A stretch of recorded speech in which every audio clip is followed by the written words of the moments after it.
We are starting a necessary and really challenging examination today. We're focusing on one of the most enduring and tragic cold cases in American history, the Bear Brook murders, which some of you might know as the Allenstown Four. Our intention here is to conduct a thorough review of the sources, all the material we have, and it's a stack of decades of investigation, forensic breakthroughs, and just agonizing uncertainty.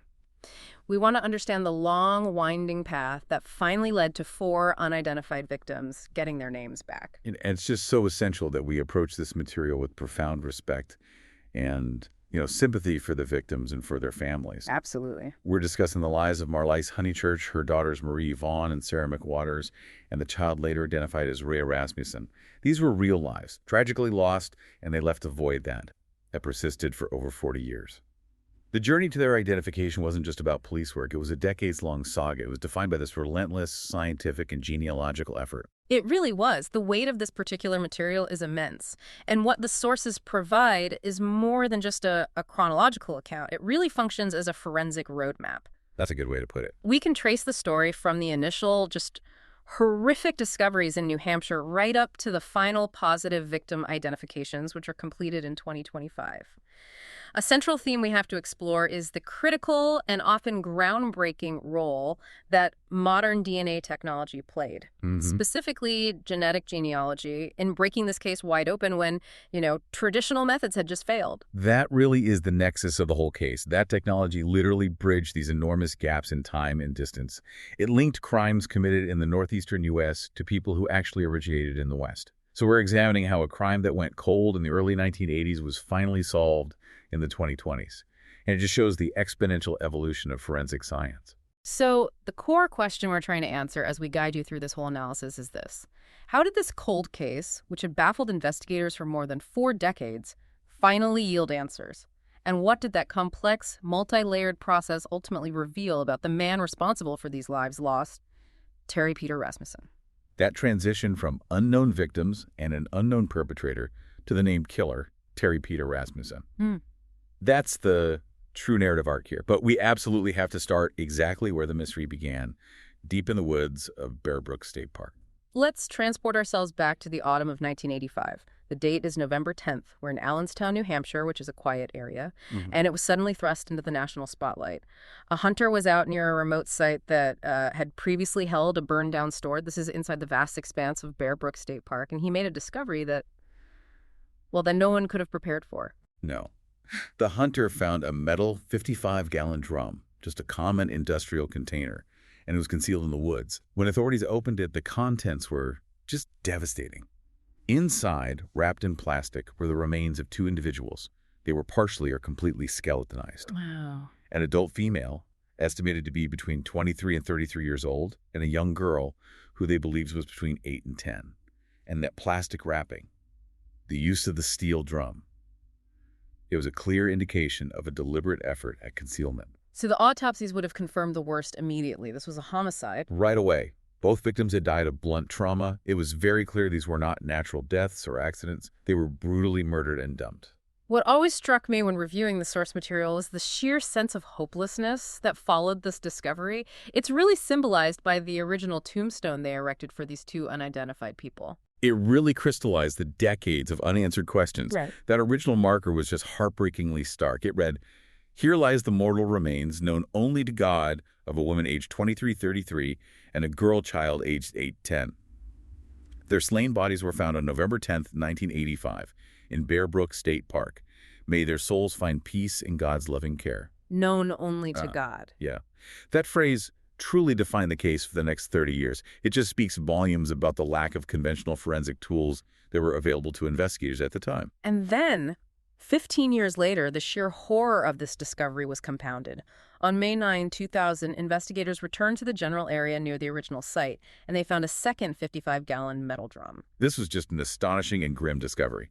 The second barrel also contained human remains. This time it was 2 more young girls. 2 more. Yeah. This discovery immediately doubled the victim count. It transformed the case for 2 unidentified individuals to the Allenstown Four. And the fact that they were concealed using the exact same method, the same type of container, it strongly suggested a single perpetrator. This immediately brings up the crucial question that plagued the early years of the investigation, right? If these barrels were found relatively close together, why was the second one missed during that intensive search back in 1985? 15 years is an enormous window for vital evidence to degrade or for the killer to get away clean. Well, the sources clarify that this wasn't necessarily an error of incompetence, but more one of perimeter Well, definition. okay. Investigators later stated that the second drum, while it was nearby, was located outside the established perimeter of the initial crime scene investigation that they conducted in '85. It really underscores the challenges of forensic work in these vast outdoor natural environments. Sure. Over those 15 years, things shift. Vegetation grows, weather changes the terrain. It makes it incredibly easy to overlook something so well concealed, even a large drum. So by the year 2000, police now have 4 victims, all seemingly connected. What was crucial about the timing they established? Based on all the forensic evidence, the decomposition rates, police ultimately concluded that all 4 murders, the adult and the 3 children, are believed to have occurred around the same period, roughly between 1977 and 1981. That's a pretty tight window. It is, and that narrow window became vital for trying to link them to missing persons reports. And crucially, the cause of death was consistent across all the victims. Yes. Confirmation came quickly. The cause of death for all the children was also blunt force trauma, just like the adult woman, The same method. the exact same brutal method, and this established a clear link even before any genetic confirmation of a family unit was available. So that timeline, 1977 to 1981, was now the narrow focus. They were just trying to match these bodies to disappearances from that era. So once the bodies were found, the immediate necessity was identification. And in the absence of names or dental records that matched any existing files, the earliest phase of the investigation relied purely on skeletal forensics. Trying to build a human profile from the remains. Let's detail what investigators knew about these victims before their identities were confirmed, just to illustrate the sheer difficulty of the task they were facing. Right. So the initial profile for the adult, who we now know as Marlise Honeychurch, determined she was Caucasian. But they thought possibly it was some Native American ancestry that the common feature investigators explored when bodies remained unidentified. Her estimated height range was quite broad, between 5'2" and 5'7". But the most promising piece of evidence was her dental record. Oh. She had significant, extensive dental work, multiple fillings, and 3 extractions. You would think that sort of significant dental work would be a fast track to identification. Assuming she had dentists who kept records, why wasn't that enough? And that's the puzzle, isn't it? It suggests a couple of possibilities. Either she was highly transient, receiving dental work across multiple states where the records were never consolidated, or perhaps the records simply didn't exist in the necessary databases at the time. And there's another possibility. Yes. If she was using an alias, as her killer was, any dental records she did have might have been under a name that didn't match the missing person's files. So it's a dead end. So turning to the girls, the oldest, Marie Vaughn, was estimated to be between 5 and 11 years old. And she presented a few distinctive features, from what I understand. She did. She showed signs suggesting she had suffered from pneumonia at some point. And critically, she had specific dental features: a crooked front tooth and a diastema. That's the gap, right? Exactly, that noticeable gap between the top front teeth. She was also found wearing 2 earrings in each ear, which indicates maybe a cultural or familial detail. But significantly, she had no dental fillings. This suggested either a younger age or just excellent dental health, which again limited the paper trail. The child initially referred to as the middle child, who we now know is Ray Rasmussen. She presented a unique problem, mainly because she was ultimately confirmed to be unrelated to the others. What did they know about her? Rhea was estimated to be between 2 and 4 years old, with brown hair and about 3 feet 8 inches tall. She had an overbite and also a noticeable gap between her front teeth.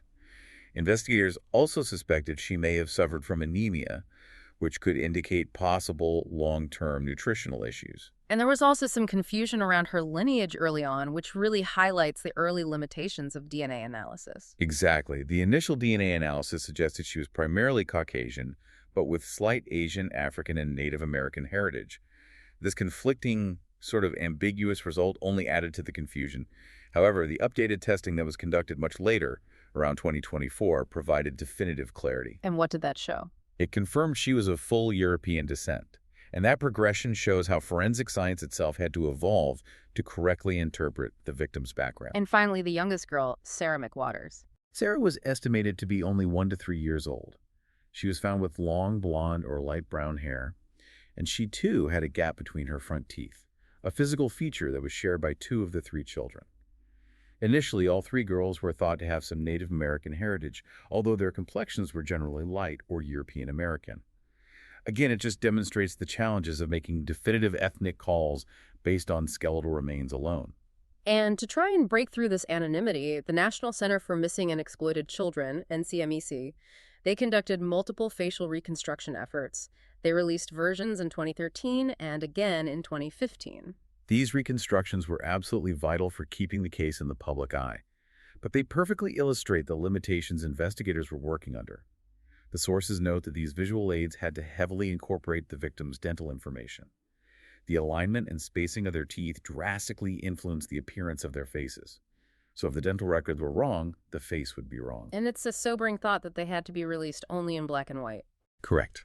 They simply could not determine their actual skin tones or eye colors from the skeletal remains. So investigators had all this precise physical dated dental records, estimated ages, trauma details, but the fundamental information, their names, remained elusive. Despite high-profile media coverage across the U.S. and Canada and hundreds of leads pursued, they were repeatedly thwarted. We know at least 10 possible identities were investigated and definitively ruled out before the real breakthrough occurred. So the case moved into this critical new phase around 2014. The focus shifted from trying to match physical descriptions to using internal biological evidence. This is where DNA technology provided the first concrete, undeniable answers. This is the turning point, absolutely. The key finding came via mitochondrial DNA or mitoDNA profiling. This was between 2014 and 2015, and this is a special type of DNA that is inherited only through the maternal line. So let's break down that technology for a moment for our listeners. MitoDNA is passed down essentially unchanged from a mother to her child. So what did the tests confirm? The test confirmed a maternal link between 3 of the 4 victims: the adult woman, the oldest girl, and the youngest girl. Right. This meant they were related through the female line. So initially they thought mother, aunt, or sister. And then they refined that. By 2015, yes. Advanced nuclear DNA testing solidified this.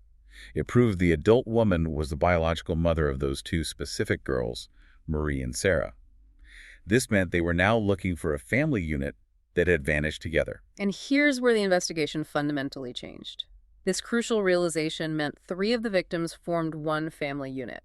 But it simultaneously highlighted the profound isolation of the 4th victim, Rhea, the middle child. She was confirmed to be entirely unrelated to the mother and her 2 daughters. That finding was a breakthrough and a complication all at once. Now, police were essentially hunting for 2 different missing persons cases that were linked by a single perpetrator and a single dumping site. They had the DNA to confirm the connections. But no names. Exactly. Beyond the biological relationships, investigators employed another advanced technique that speaks to geographical mobility: isotopic evidence. For the audience, how does that work, and what did it tell investigators about the victims' lives? Isotopic analysis is truly fascinating. It measures the chemical signatures, specifically stable isotopes of elements like oxygen and strontium that are left in a person's bones and teeth. Okay. These elements are absorbed through the water and food you consume, and since the geological composition varies across the globe, the signatures act like a chemical passport. They can pinpoint where a person lived at different stages of their life. So what did the isotopes tell them about the family unit, Marlise, Marie, and Sarah? The forensic information suggested that the mother and her 2 related children, the Honeychurch family, had resided in the northeastern United States, and for a period ranging from just 2 weeks to 3 months immediately before their deaths. Wow, that's specific. It was a vital clue. It suggested they had recently moved to the area where their bodies were found, placing them near New Hampshire shortly before the murder. But the isotopic profile for the unrelated child, Terry Rasmussen, offered a wildly different and initially confusing picture. It did. It further emphasized her separation from the others. Initially, forensic testing for Rhea suggested she spent most of her childhood either in the upper Northeast or the upper Midwest. Wisconsin was even mentioned as a possibility. However, later, a more refined analysis in 2019 complicated this. It suggested she most likely originated from arid areas far away, like Arizona, Texas, California, or Oregon. So why the conflict in the data? What did that reveal about early forensic testing versus later refinement? It revealed that initial broader isotopic testing can suggest a region, but later, highly refined analysis combining isotopes with other trace elements in geological databases could get much more specific. The conflicting data pointed toward a life of significant movement before her death, and crucially, those Western origins like California and Arizona would become highly relevant once the killer was identified. This evidence, both biological and geographical, gave police a major new investigative track. And the most startling biological clue about the unrelated child's background confirmed a direct link to the man they would later realize was the killer. That single link was the anchor. The investigation was able to conclusively determine that the middle child, Rhea, was fathered by the man then only known by the alias Robert Bob Evans. Oh. This was achieved by comparing the child's DNA with samples taken from the male figure they suspected. It was a crucial moment that transitioned the investigation from identifying victims to identifying a suspect. With that link established, the narrative takes this massive turn in 2017. The focus shifts aggressively from simply identifying the 4 victims to identifying Bob Evans and connecting him to other known disappearances. This is where the sheer scale of the killer's deception truly comes to light. In January 2017, the investigation officially connected the disappearance of Denise Bowden from Manchester, New Hampshire to the Allenstown murders. Bowden had disappeared around Thanksgiving 1981, along with her young daughter and her then-boyfriend. Robert Bob Evans? Robert Bobbins. And Manchester is geographically close enough to Bear Brook State Park to make that connection highly suspicious. But DNA testing quickly established a key detail. The adult Bear Brook victim was not Denise Bowden. Correct. Marley's Honeychurch was not Bowden. However, the connection to Bowden was still vital, because it provided a definite identity for the child that Evans had later abandoned in California 5 years later. It gave investigators a solid starting point for tracing Evans' movements and actions over 2 decades. Let's detail the long, strange trail of Bob Evans, because the use of aliases, this chameleon killer aspect, is central to understanding how he evaded justice for so long. Evans abandoned Bowden's daughter, who was known publicly only as Lisa to protect her privacy, at a campground in California in 1986. He served prison time for that abandonment under the name Gordon Jensen. Another name. Another name. But his true identity still didn't emerge until he was arrested under yet another alias, Curtis Kimball, in 2002. This was for the murder and dismemberment of his then-wife, Unsoon June, who was a chemist in California. He was convicted and died in prison in 2010. This just highlights a decades-long pattern of extreme violence and deep identity concealment. It was after his 2002 arrest as Curtis Kimball that police began systematically looking into his background and conducted DNA tests. And this initial round of testing confirmed that Lisa, Bowden's daughter whom he had abandoned, was not his biological child. And that finding, combined with the later revelation that the middle Bear Brook victim was his biological daughter, showed a terrifying pattern. He would assume aliases, form relationships, father or kidnap children, and then abandon or murder them, only to resurface years later with a new life and a new alias. Unbelievable. He'd already abandoned or killed his own biological daughter, Rhea, years earlier in New Hampshire. The true identity of Bob Evans was finally revealed in 2017 as Terry Rasmussen. How exactly did genetic genealogy, led by Barbara Reventer, manage to accomplish this? And why was this methodology even needed? Well, traditional forensic DNA databases, like CODIS, they rely on matching crime scene DNA to existing DNA profiles of known offenders. Rasmussen's DNA was not in CODIS, so a different approach was required: genetic genealogy. This involves taking the DNA sample, in this case DNA extracted from the killer's remains, and uploading it to public genealogical databases, like the ones used by amateur genealogists. GED match is a common one. So they weren't matching him directly, they were looking for relatives. Exactly. They used Y-DNA testing, which traces the paternal line, to find highly distant relatives, third or fourth cousins, who had voluntarily submitted their DNA to public databases. Now, these relatives knew nothing of the crime, but by building a massive family tree backward and forward, using birth records, marriage records, census data, the genealogists were able to identify a specific narrow branch of the family that led directly to Terry Rasmussen, born in 1943 in Denver, Colorado. The sample that confirmed the final identity came from one of his adult children from his first marriage. Let's talk about Rasmussen's known timeline before he became the chameleon killer. He married in 1968, had 4 children between 1969 and 1972, and lived in places like Phoenix, Arizona, and Redwood City, California. But his family last saw him around Christmas 1974. That's a crucial gap over 4 years, before he appears in New Hampshire under the alias Robert Evans, having already killed Marlise and her 2 daughters.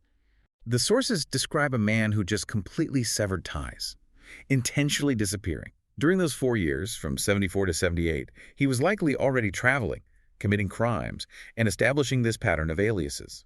The known aliases include Robert Evans, Curtis Kimball, Gordon Jensen, Larry Vanner, and Jerry Mockerman.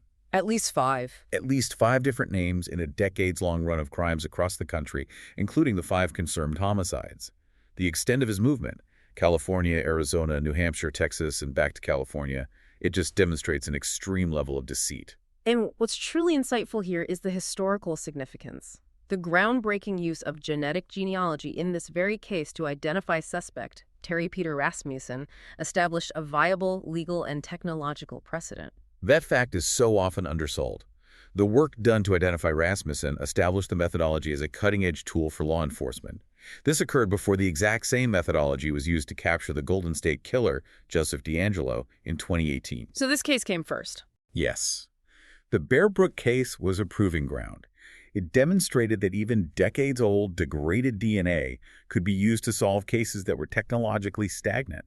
The legal hurdles they overcame in this case paved the way for dozens of future cold case resolutions. So with the killer identified as Rasmussen, the investigation swung back to giving names to the victims.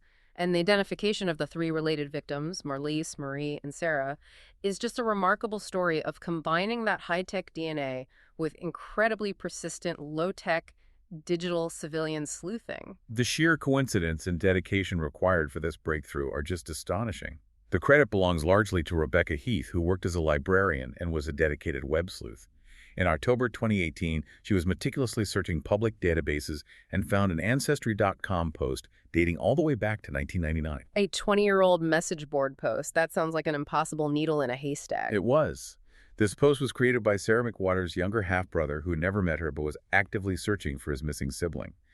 And the post contained crucial names and dates associated with the disappearance from California. How did she manage to connect a missing persons post from California to skeletal remains found in a New Hampshire barrel? Heath cross-referenced the details against the Bear Brook descriptions. She found that the missing mother, Marlise Honeychurch, had 2 daughters whose ages matched the estimated ages of the 3 related victims found in the barrel. And the final, critical clue came when Heath contacted a family relative mentioned in the posts. And that relative mentioned that Honeychurch had married a man with the last name Rasmussen. Rasmussen, the same last name that the killer, Terry Rasmussen, had just been confirmed to have, even if he didn't use it in New Hampshire. That must have been the moment investigators realized the case was solved. It was the perfect storm of DNA, forensics, and civilian persistence. Heath immediately shared her findings with investigators, providing the genealogical roadmap they needed to confirm the identities on June 6, 2019. And they did that through further DNA comparison with surviving family members. So, the mother was identified as Marlise Elizabeth Honeychurch, born in 1954. Her oldest daughter was Marie Elizabeth Vaughn, born in 1971, from a previous marriage that had ended by 1974. And the youngest girl was Sarah Lynn McWaters, born in 1977, also from a different father. The timeline of their disappearance finally aligned perfectly with Rasmussen's known movements. They went missing from La Puente, California, around Thanksgiving 1978, while Marlise was dating Rasmussen. The sources mentioned that Marlise had an argument with her mother right before she left and tragically never contacted her relatives again. It's a common scenario, isn't it? Cold case killers exploiting that to make victims appear as if they simply chose to vanish. Exactly. And there's also that detail that Marlise may have used one of Rasmussen's aliases in her documents. Right. Yes. Investigators found evidence suggesting Marlise may have used the alias Elizabeth Evans in legal documents in May 1980. This links her directly to the Bob Evans alias Rasmussen was using in New Hampshire when he disappeared in 1981. It suggests Marlise lived under this assumed identity, perhaps believing Rasmussen was simply Bob Evans, for a period of time before her death. It seems highly probable that by 1981, when Rasmussen disappeared from New Hampshire, Marlise, Marie, and Sarah had already been murdered. They were likely in that first barrel. The confirmation of their identity provided immense closure for their surviving family members. It brought dignity back to their memory. That closure was so powerfully symbolized by the funeral held in November 2019. Marlise and Marie were laid to rest together in Allenstown, New Hampshire. They finally received a new, proper headstone bearing their names, replacing that sad, anonymous original marker. And Sarah was laid to rest separately in Connecticut, closer to her father's family, which reflects the complex reality of these fractured family units that Rasmussen preyed upon.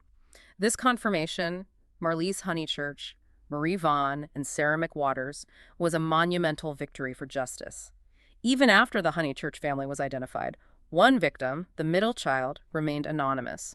She was separated by lineage and geography from the others, yet tragically connected by her father, Terry Rasmussen. This must have been a frustrating, isolating period for the investigators. It was the last, most difficult piece of the puzzle. We already knew she was Terry Rasmussen's biological daughter, confirmed through advanced DNA testing. The focus then shifted entirely to identifying her mother, a search that proved incredibly complex because the mother had also vanished without a trace, likely a victim herself. Investigators were incredibly persistent in trying to find that maternal link, using all the technological tools available. We know that prior to the final identification, they were pursuing specific leads, even naming a missing woman as a strong possibility. Pepper Reed, I believe, born in 1952, who had disappeared in the 1970s. That lead didn't pan out, but the genealogical effort continued to be staggering. They used advanced genetic genealogy to trace the child's maternal lineage to distant relatives in Pearl River County, Mississippi. They believe the mother was a descendant of Thomas Deadhorse Mitchell, a man born in 1836. That is an immense generational leap. How does one go from a forensic sample to tracking down a fifth or sixth great-grandfather in Mississippi? It requires extreme patience and immense manual labor. They rely on finding those distant cousins, third, fourth, or fifth cousins, who share small, traceable segments of DNA. They then build these enormous family trees, sometimes containing thousands of individuals, working backward through vital records, probate records, church documents, to find common ancestors. Identifying someone like Thomas Mitchell provides a geographical anchor and a family history that can then be searched forward, generation by generation, to find the specific mother who went missing with Rasmussen. In 2020, NCMAC released a new, updated rendering of the fourth victim, keeping the pressure on the public for any clues regarding the mother. The investigation was literally marching through history, generation by generation, just to find the mother of one child. And finally, after years of intense work focused solely on her maternal line, the last victim was named in September 2025. The middle child was positively identified as Rhea Rasmussen. She was confirmed as Terry Rasmussen's daughter, born in 1976 in Orange County, California. This final identification confirmed the link between Rasmussen's movements in California, where he had lived with his family, and Denise Bowden, and his subsequent crimes in New Hampshire. Rhea Rasmussen was a child born to the chameleon killer himself, making her murder an even more tragic act of paternal violence and concealment. Rhea Rasmussen. That closes the loop entirely on the Allenstown Four. It connects four lives: a mother, her two daughters, and the killer's own daughter, all murdered and hidden together in two barrels. A profound and horrifying act that spanned 40 years of silence. And if we look at the broader significance, the identification of Terry Peter Rasmussen via genetic genealogy stands as a monumental moment in forensic history. It's a foundational case that proved this technology works. It set the precedent for resolving cold cases that were decades old and technologically stagnant, demonstrating the power of combining modern genetics with determined law enforcement and often amateur genealogical work. The fact that Rasmussen was identified this way before the Golden State Killer case means that the Bear Brook investigation pioneered techniques that have gone on to bring justice in dozens of other high-profile mysteries. It's a bitter legacy for the victims, but an incredibly important scientific and investigative legacy for the future of cold case work. So what have we learned from this complex chronological journey? We've traced the path from two obscure barrels discovered in a New Hampshire park in 1985 and 2000 to the confirmation of four identities: Marlise, Marie, Sarah, and Rhea, and the ultimate identification of their killer, Terry Peter Rasmussen. We've seen the sheer power of forensic advances when married with tenacity. This investigation required traditional police work, combined with the microscopic analysis of mitochondrial DNA, isotopic evidence for travel history, and the revolutionary leap provided by genetic genealogy utilizing public databases. It's a story defined by its geographical links, connecting the killer's past life in La Puente, California, to the crime scene in Bear Brook, New Hampshire, through the aliases of one dangerous and mobile individual. The larger implications are massive. This case is a testament to the perseverance required in law enforcement. For decades, the families of these victims lived without answers, and the victims were known only by that phrase, known only to God. Now, through the application of increasingly sophisticated technology, cases previously deemed unsolvable are finally yielding results and providing that long-awaited closure.